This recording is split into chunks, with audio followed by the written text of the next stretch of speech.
यहाँ आईआईएम बैंगलोर में हम में से ज्यादातर लोग किसी न किसी क्षेत्र में हमेशा से सफल रहे हैं, लेकिन आईआईएम बैंगलोर में कुछ समय बिताना ही काफी है ये एहसास दिलाने के लिए कि आप उतने अच्छे नहीं हैं। तो दूसरों की तुलना में औसत होने के दबाव से कैसे निपटें?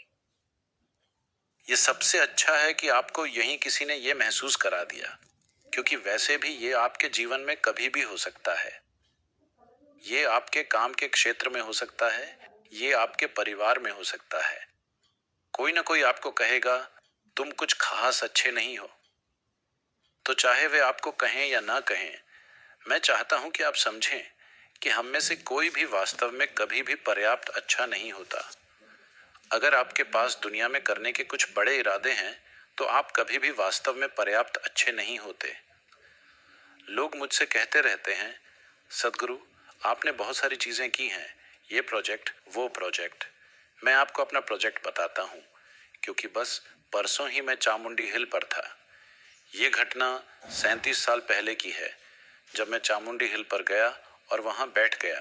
बिना किसी कारण के मुझ में परमानंद उमड़ रहा था, मेरे शरीर की हर कोशिका से। मुझे नहीं पता था कि क्या हो रहा है। जब मैंने अपने सबसे करीबी दोस्तों से बात की, तो उन्होंने कहा, बताओ, तुमने क्या पिया, क्या लिया? यही एक सवाल था जो वो पूछ सकते थे। जब मैंने अपने संदेह पूर्ण मन से पूछा, तो मेरे मन ने कहा, शायद तुम पागल हो रहे हो। लेकिन मुझे पता था कि मुझे सोने का खजाना मिल गया है। कुछ अद्भुत मेरे अंदर हो रहा है, बिना किसी कारण के। अगर मैं बस ऐसे ही बैठ जाऊं, तो मैं इस कदर आनंदित हो जाता हूं कि जो मुझे लगता है कि 2 मिनट हुए हैं, वो 7-8 घंटे हो जाते हैं। क्या आपने इस पर गौर किया है? जब आप बहुत खुश होते हैं, तो समय बस यूं उड़ जाता है। अगर मैं अपनी आंखें बंद करूं और खोलूं, तो 8-10 घंटे यूं ही निकल गए। तो उस समय मैंने योजना बनाई। ये मेरी योजना थी कि ये तो अद्भुत है। अगर मैं बस यहाँ बैठूं, तो मैं पूरी तरह से आनंदित हूं। फिर मैंने तय किया। उस समय दुनिया की जनसंख्या लगभग 5.6 बिलियन थी। मैंने कहा, 2.5 साल के भीतर मैंने एक विशेष योजना बनाई कि मैं इसे कैसे करूंगा। 2.5 साल के भीतर मैं पूरी दुनिया को परमानंद से भर दूंगा, क्योंकि इसमें कुछ नहीं लगता। अगर आप बस यहाँ बैठें, तो ये हो जाता है। खैर, 37 साल बीत गए।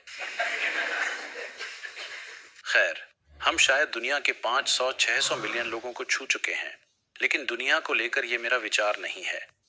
दुनिया से मेरा मतलब पूरे 7.6 अरब लोग हैं। तो मुझे पता है कि मैं असफल ही मरूंगा, 100%। और बाकी सब कुछ जो मैं करना चाहता हूँ, मुझे पता है कि शायद मैं इसका 10-15% भी पूरा नहीं कर पाऊंगा, लेकिन मैं आनंदित होकर मरूंगा, क्योंकि मैं आनंदित होकर जी रहा हूँ और मैं आनंदित होकर मरूंगा। तो ये सबसे अच्छा है कि आप अपने जीवन में असफल रहें। इसका मतलब है कि आपका दृष्टिकोण बड़ा है। अगर आप सफल हैं, तो आपके जीवन का दृष्टिकोण कब्जियत भरा है।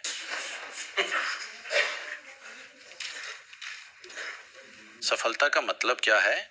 मैंने इसे कर लिया। क्या कर लिया? मैंने मकान के लिए जमीन का एक टुकड़ा खरीदा।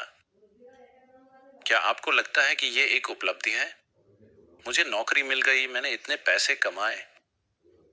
जीवन को देखने का ये एक बहुत ही संकुचित तरीका है। मैं चाहता हूं कि युवा लोग इसे ऐसे देखें कि कैसे हम कुछ ऐसा कर सकें जो इस जीवन काल में नहीं हो सकता।